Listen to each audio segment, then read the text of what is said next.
Hi. Hello.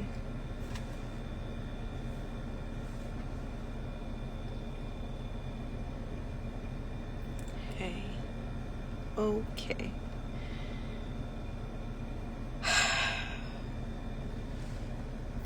Thanks for listening to me today. Hi, Carrie. We're okay for the moment, but I've been very sick this morning.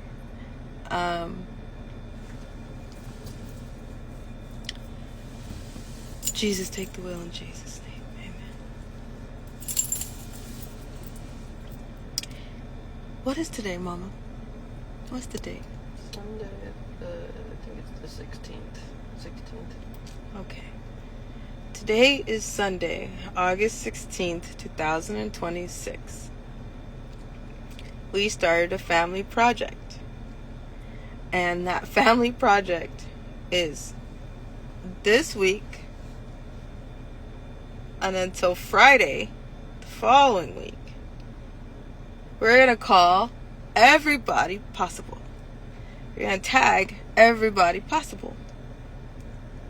A lot of people hear things different when you're dead.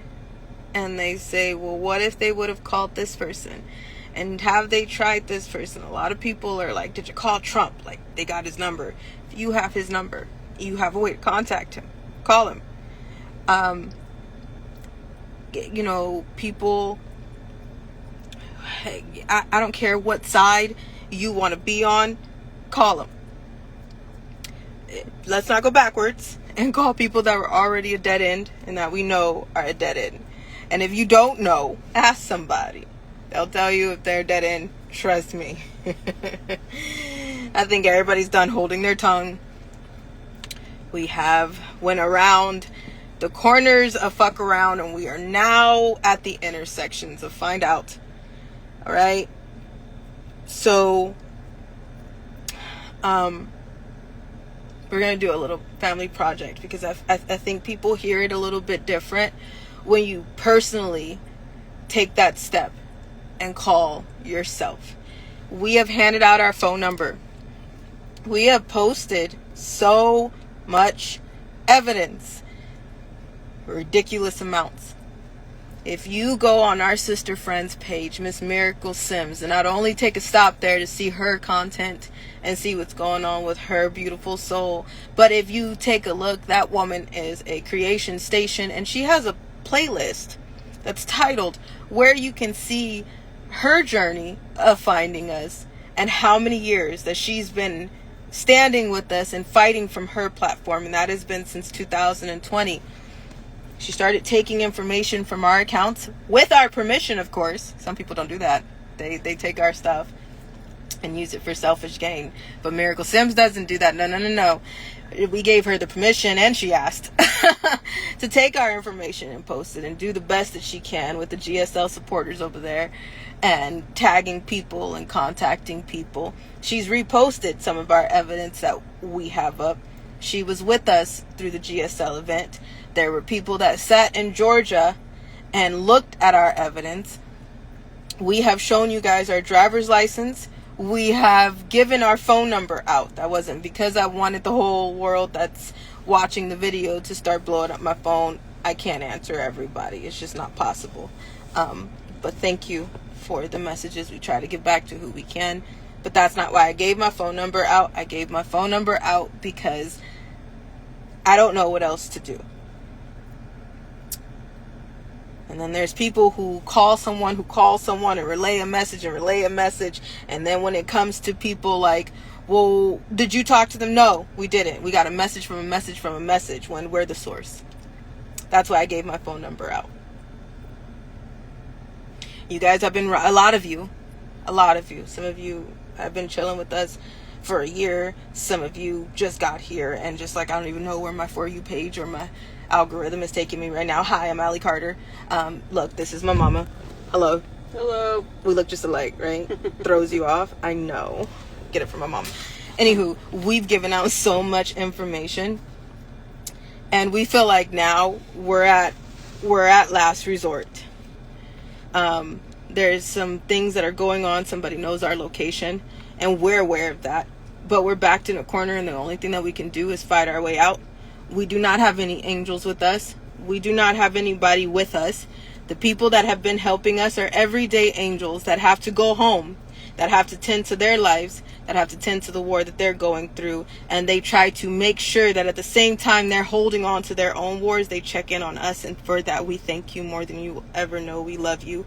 We have lifelines all over the place that we check in with, sometimes every few hours, to say, hey, we're alive, we're okay. And that message gets back to somebody who is holding on to suitcases of our information. And God forbid we get off this live and we're no longer breathing and we don't talk to you, they will start releasing those things unredacted like candy. And then we can't control what people do with that information. If it turns into something worse than Black Lives Matter and we are dead, that is not in our control. We are not inciting any violence. We don't condone any either. And that's not going to be the way to handle some of this right now, at the moment, at the current moment. If you're reading my face, at the current moment, that's not the way that we can handle this. I'm trying to handle this with some type of integrity, and that's harder. That's harder than anything. Okay? So, point is we're doing a quick project. Everybody, call who you can. Tag them. Give them the reports. Give them the information. See what response you get. And then think to yourself, if I can't get a response, this is going on. They've given their information out. What survivor is this much of an open book to say we are fighting for our damn lives? There are people trying to murder, torture us, and take us captive again. They don't want to kill me because that shit would have been easy, don't you think? I could have done it by now. Like, don't you think? There's a lot of people that are thinking it. I'll say it. There's some people who are like, why aren't you dead yet? You know, I could have killed me by now. I could have found me. I don't think that's what they want. Not me. It's made it very clear they want my mom dead and anybody else that's standing in their way to get to me. But they don't want me dead. No. I'm a very well encrypted box. You understand that? No? Let me help you. I am very well encrypted with secrets, scores to games, information, and things of the sort that people can file in and then take back out with like a remote. How do you think that I've been calling shit all this time? How do you think I've been doing that? I'm not psychic. No. I don't believe in that shit. Because if we were psychic, we could tell you so much other stuff. And for those that claim to be psychic, I tend to be like, huh. Because wouldn't you know what my response would have been if you would have told me you were psychic? Like, I don't believe in that. I'm not saying that I am. I'm saying that people have done some very evil things to me. And they really believe that they can still do that again. So, this week, that case is going on between, what is that? La Diabla, La Crotch Rocket, La Twat Waffle, La Venereal Disease. That one, an outlaw, and a man named Steven Spencer. There's a court date going on.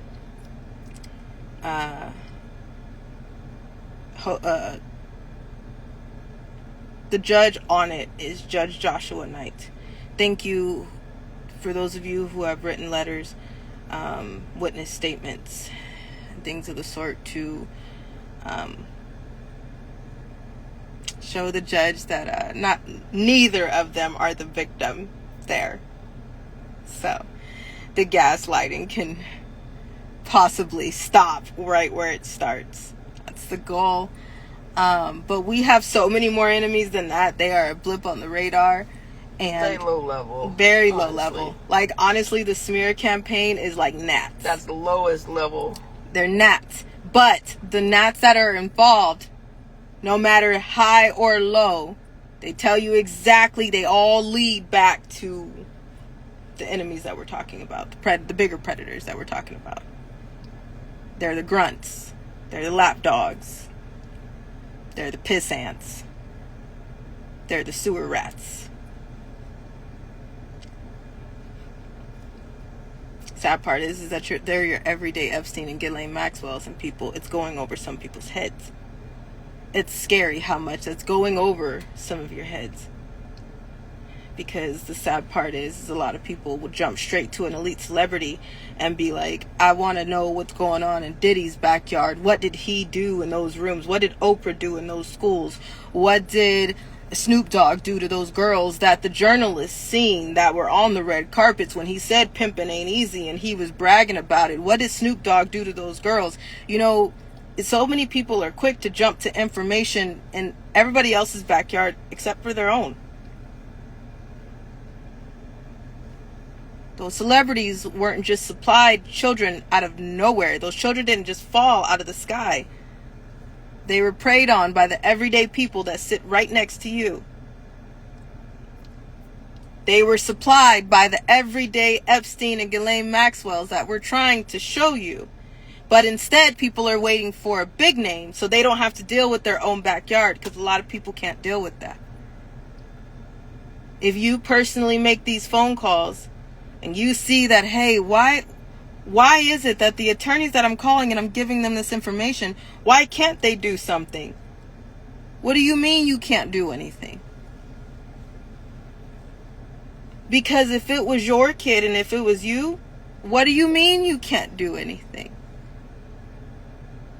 There's 2 women screaming from a car. And there is a crazy mob of people trying to attack them. And there's evidence all over the internet that is forever. The evidence connects back to when she was a child. And you can't do anything? Really? So if we were murdered, if we jumped off of here and somebody killed us, and then the FBI and then the police got involved, then what? What do you think is going to happen then? Honestly, what do you think would happen then? Let's be real here. If we died today, if somebody actually got a hold of us from all the evil shit that you see, and then the FBI and then the police wants to get involved, and then everybody is sad because they're like, who the hell did it? What would happen then?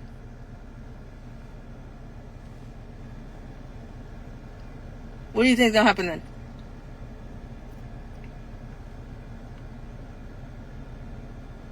Anybody?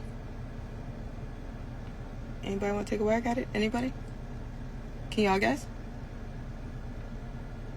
No? I know you said no FBI, but now you're using them. Who do you trust now? No. Don't get it confused. Charter Annie. Okay. I'm trying to find the words to help you because I'm trying to help. You know, I'm trying to find the patience. Give me a second. Let me just... Okay. Legally speaking, what we're saying to you has to be filed, legally speaking, with FBI.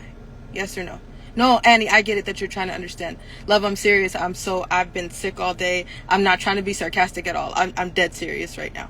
I'm so serious. So I'm really trying to help you understand, because I know that there's somebody else that has the same question. I'm not trying to be rude at all.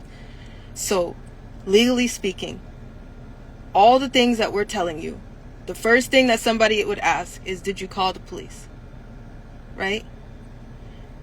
And then after the police, the step up from there is the FBI. If what we're telling you is true, why wouldn't we put in those reports to the FBI? No, we don't trust them. We don't trust them at all. We see what Kash Patel is doing. Have you seen the things that Kash Patel has been into? He can't find the burn bags. He can't see the things that's right in front of him. The FBI has been on some corrupt stuff. Do we believe that they would do anything? No. But do we have to make a paper trail to say that we did everything absolutely possible? Yes. Does that make sense?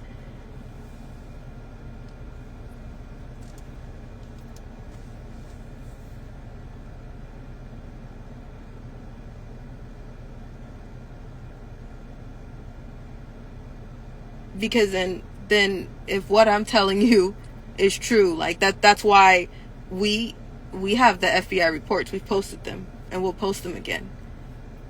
So if we died today and somebody was like, well, is it reported? Yes, it was. Did they call the police? Yes, they did. Did they try to take it to court? Yep, they did that. Did they call investigators? Yep, they did that. Did they tag and talk to anybody? Yep, they did that. Did they show the evidence? Yes, as much as they possibly could, legally could, with our own information, and safely could. Yes, we did that.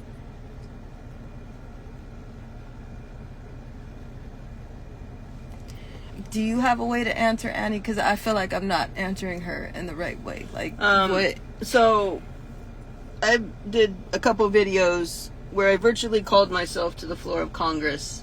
And then people immediately, well, you said Congress is corrupt. Yes, they are corrupt. But I can tell you they're corrupt all day long. If I call myself and swear an oath in front of Congress and they ignore that, then that shows you, like, we're not doing this for our benefit. I already know the answer. You guys don't know the answer, and it's not enough for us to just say it. You guys have to see it. And for you to see it, we have to go through the motions again. Does that make sense?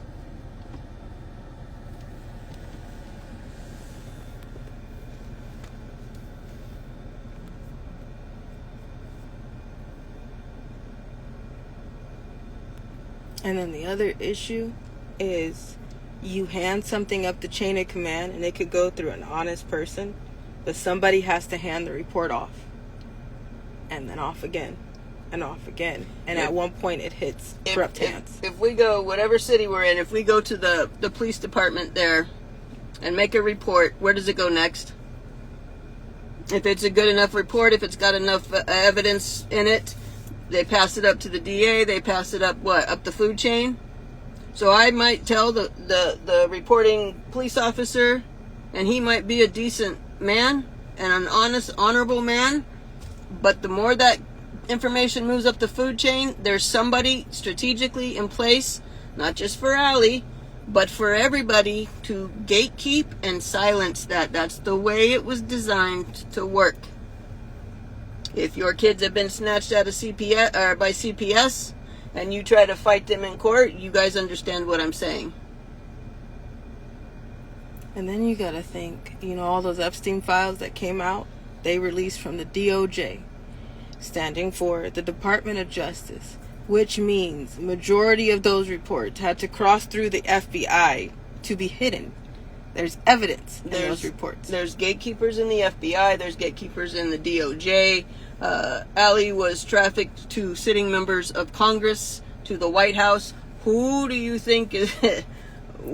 So you look at the Epstein files and you think, like, if they released them like this, then if the FBI knows about this, then how come no one's been arrested? That's what we're trying to tell you. The same way we contacted the FBI. How come nobody's being arrested? How come you have basic demons? Look to your own state, look to your own city, look to your mayors, look to your governor. You might have voted and maybe your guy you voted for got in as governor or as mayor, and they said they were going to do A, B, and C, and they get in and they are no longer doing A, B, and C. It's because somebody put a stop to it. Somebody higher up the food chain. It's just by design. That's just how it was designed to work. Nothing's going to happen unless we, the people, rise up and demand it. Go take a look at those Epstein files again. Look how much evidence is in them. And the DOJ released them to everyday people. You're going to tell me that we're taking everyday steps right now, and we've taken everyday steps all of our life, from police officers to FBI to investigators and so on and so forth. So if you go relook at some of those things that's in the files, I challenge you tonight to go look at some of the things that are in those files. There's cannibalism in there. Yes. There's satanic rituals on children. There are animal hybrid experiments. There are links to your high government officials. It was released to the American people, and nothing is being done legally. Ask Todd Blanche.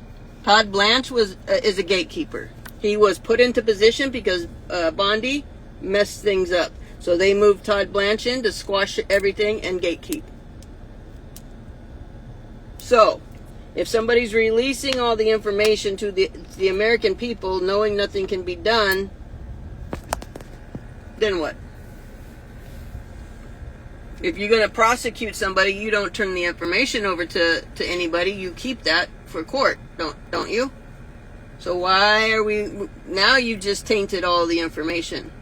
You won't find a jury pool to give an honest assessment. There's no jurors you can sequester now because the information's been released to the world. So that just squashed that. You understand how deep things run? It wasn't an accident. Bondi just didn't accidentally lose the paperwork. It was done by design. We've released all the evidence to the world. Now there's no jury. The evidence is tainted. Now it's in everybody's hands. Everybody's got a preconceived notion. So that just protected every predator. Is what that did. So while you're making those phone calls about me, these are questions that can be asked. Do you know what I'm saying? Like, if you make those phone calls up the food chain, if you start tagging somebody up the food chain, I'm not the only one. We're not just talking to you because of things that happened in the past to me. It's not about Allie This at ain't all. just, no, not even close. The amount of people that are angry with me and my mom because we're telling you what we're telling you, they're not just mad because they used to have a hold of me. They still have hold of people. Is why they're That's mad. why they're angry. Because you're shining a light and disrupting the demand that they have. You know what I'm saying? You are the ones who sign the paychecks of the people who sit in power and authority to do something about what we're talking about. You sign their paychecks. You supply their homes. You do that. That's you. Those are your taxes. So the fact that they can't answer you about what the hell you pay them for should be haunting to every nation citizen. You should be like, why can't you answer my question? Why is it something being done about the children? We pay you to do the job that you're saying that you're sitting in. All these attorneys, where's these attorneys? It's basic things going on right now. There is a basic definition of a cyber crime going on right now. People have been incited and enticed to hurt someone. Switching money has changed hands to try to kill me, my mom, and anyone who is standing too close. There has been illegal reports made, false calls made. People are sitting in jobs and positions with access to people's personal information, and they're using their jobs. They're weaponizing it. And access to information to harass and stalk, exploit, and dox random people and their children. This is basic. But when the next person gets arrested, somebody comes running. So, Allison, why weren't you on the Diddy trial? Are we talking about children? Why would I be on the Diddy trial? Did they talk about the children?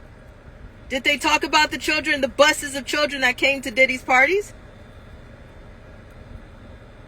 That the neighbor was telling you there is buses of children coming through at 3 o'clock in the morning. Did they talk about those children? No, I was one of those children. So of course not. Of course I'm not sitting on that. But at the same time, who supplied that bus full of children to Diddy's house? That was Child Protective Services. Majority of the kids on that bus supplied to Sean Combs, P. Diddy's home, was supplied by Child Protective Services from multiple different counties. Those were foster kids which makes them expendable. So nobody wants to talk about them.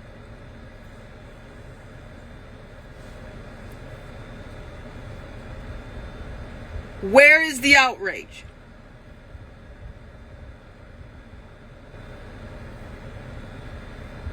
That should haunt everybody.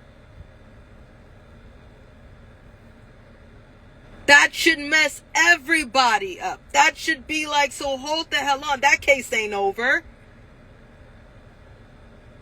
That case didn't even really get started. What about the children? Do you guys think that the Diddy case is over? Honestly, and that's not being a dick. Honestly, do you think the Diddy case was over based on the things you've seen? And if you say yes, that's by design. Because now, what are we doing? We're not looking at the children. Mm-hmm. We're not looking at the real evil that happened. Just passed right Distraction. over it. Yep. They walk you up to the gate. And shut the door. And then they shut it and you move on to the next thing. Maybe somebody should ask James Franco about the Diddy parties. Mm-hmm. While he's having a meltdown, maybe they should ask him what he was doing there. Maybe he was Jamie, sitting on his lap. Jamie Foxx should be asked about his frequent flyer to Playboy, where there were children parties disguised as philanthropy projects. If anybody's telling you they went to those parties and left early, they're full of shit. If you left early and you knew something sadistic was going on, you knew there was children that walked right past you, and you didn't do shit, you were just as guilty. You let children, you failed children. That's a weak excuse. All those people, I left Diddy freaky, and I know that there's some things that go down there, and he got kids. And at the time, all of his kids were underage and they were still in the house at these parties that you knew were sadistic. So not only were you not worried about the children that walked right past you, but nobody was worried about his own children that were underage, that were in the house when you knew sadistic shit was going on. But you feel big and bad to announce that you were there, but you left. So you feel big and bad to admit that you're a fucking coward. Congratulations. Congratulations.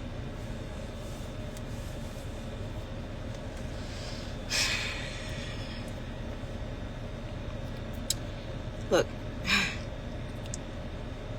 we're doing a project. We know the answer to this, but we know there's a lot of new people that are like, well, did y'all call this person? Call them. Ask around. Somebody will tell you what happened. And somebody will probably start posting screenshots. I bet you. Because we've given them out.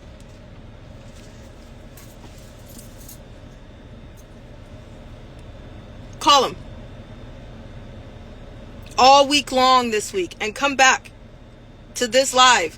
Come back to our platforms and please put it in the comments of the responses that you got. Call your churches. Call the police department. Call anybody in a position of authority that you trust personally.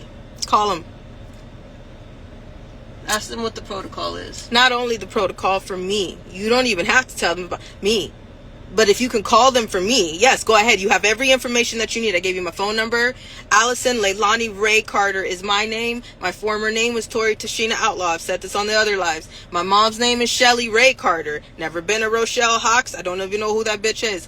But I do know that La Crotch Rocket that's on that case, the Latwat Waffle that has the case on August 20th, her middle name is Rochelle. Your researchers didn't do a very good job. The researchers are so damn delusional that they can't stop twisting and turning things because it will squish their narrative. Somebody paid those smear campaigners. Somebody paid them. Character assassination. So, yes, they paid them for character assassins. So the thing is if they even look into one bit of truth, like starting with the name, that this patent patient lied to them, their whole narratives fall apart. Every narrative that they've tried to create, if they just look at one little thing, falls apart. That's the sad part. So we're telling you Call them. Call your churches and say, what do we do? Why aren't we outside? Why aren't we doing a mission for the missing children in our area? What are we doing for missing children in our area? If I knew a trafficking survivor and the church gets money, I've had some people text us about mega churches. The bigger the church, the bigger the secrets. There you go. That's true. Okay. They build that church off of secrets. When it's a small church home, it's because everybody knows each other. It's a very small church home because they're not trying to build secrets. They're trying to build relationships and foundations on Jesus Christ of Nazareth, or wherever that church may be and what religion it is based on. So when it's a small church, people communicate, talk to each other, care about one another. The bigger that it gets, it's all about a business. It's no longer about the love of the Lord. It's about a business. A lot of your mega churches are fronts for trafficking and other things. So if you look at it, the bigger the church, the more things have went down. Money laundering. Money laundering, sex trafficking, sex assault, kidnapping, embezzlement. It's a fashion show. The bigger the church, just look at it. Just go do some digging. You gotta put yourself in the mind of an evil person. Wouldn't that be the perfect front? Sleight of hand. Nobody would notice. Nobody would look too closely.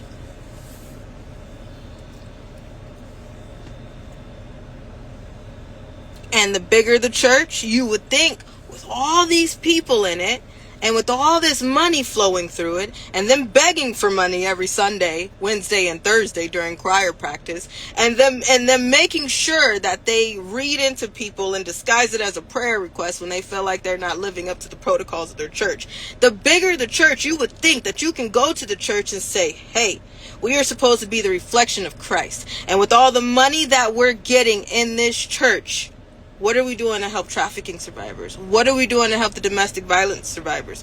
What are we doing to give back to those who don't know God? What are we doing for them, especially those in our community? If there is a missing child, what are we doing? What's our protocol? How are we helping them? Because the church is also the hospital of the Lord. You're supposed to be able to go there through anything, and they're supposed to accept you as you are, not judge you from where you're at. So if you can't call on your church when you are trying to fall on your face and wonder what the hell is going on because the Bible stories are repeating that you discuss every Wednesday, Thursday, and Sunday, then what are we really doing?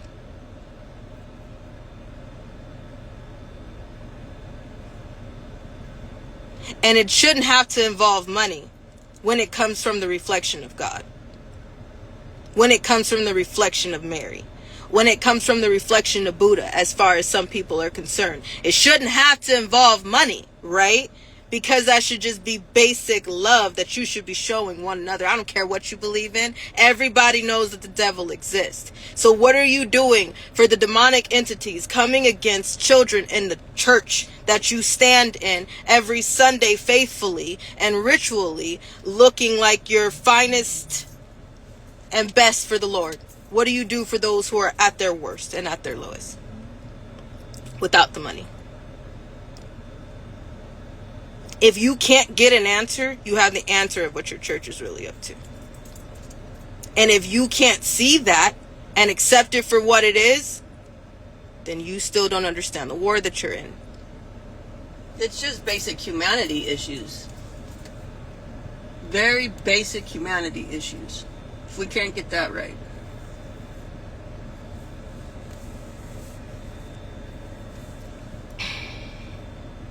And for those of you who don't have a religion or a relationship with God or whatever peace that you find peace in, if for those of you who are like, okay, so I ain't messing with the church, so who do I call?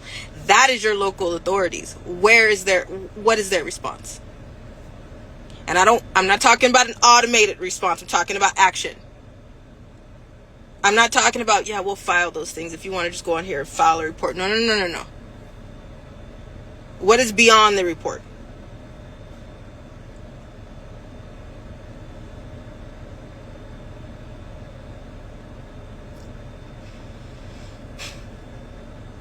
2 weeks.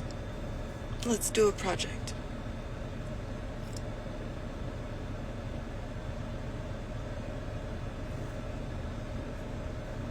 Where are the advocates? The advocates that have been asking you for fundraisers, give the money to me and I can make a fundraiser and we can do this and we can do that. Where are those people?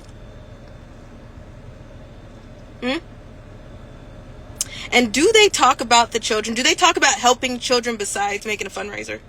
Do they talk about the children besides when it's trending?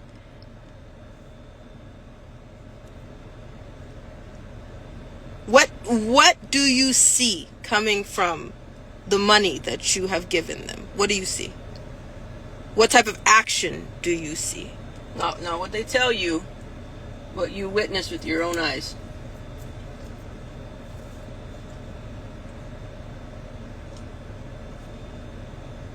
When it comes to these attorneys, they sit in a place of, well, I have this position and I just need to look it over. Okay. How long is that going to take? What's the process of that? Have somebody walk you through that with layman terms like we're 5.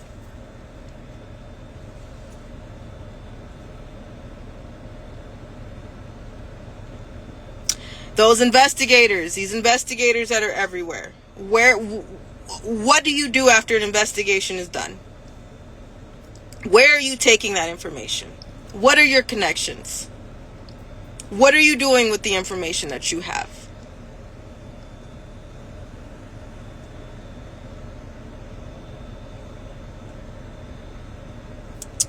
People in media, where is the reports?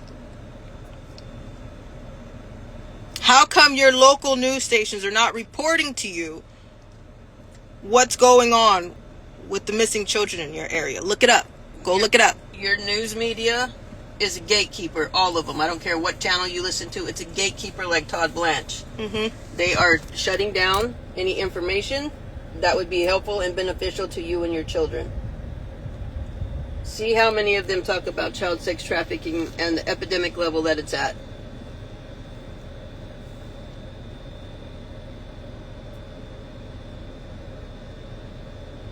Your people sitting in power, high positions that have blue check marks on platforms that sit high and mighty and say that they'll tackle any situation. Okay. Why aren't they consistently talking about the children? That's a situation that can endlessly be talked about.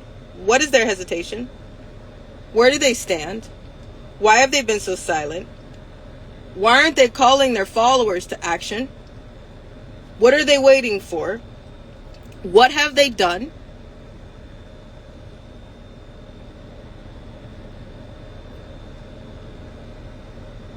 Nobody wants to ask those questions personally, because I think some people know that you don't ask questions that you don't want the answers to. Thank you, Alex Lilick. She said, what are all of our mandated reporters up to? There you go.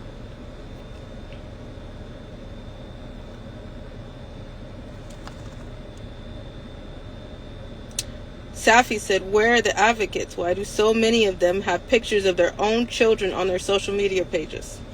Good. Knowing the fight that they're in, knowing how heavy this fight is at every 2 seconds, at every turn. That's a great question.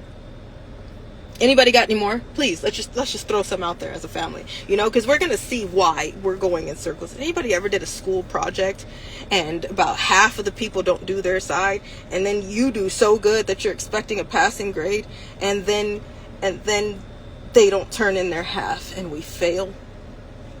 That's kind of what's happening right now. Yeah. I'm just begging somebody, just write your part. Just write it. I just need you to write it down. And they just basically can't just do their basic part. Just write that shit down. Just somebody. Scribble it on a napkin. Yeah. Anything. I just something.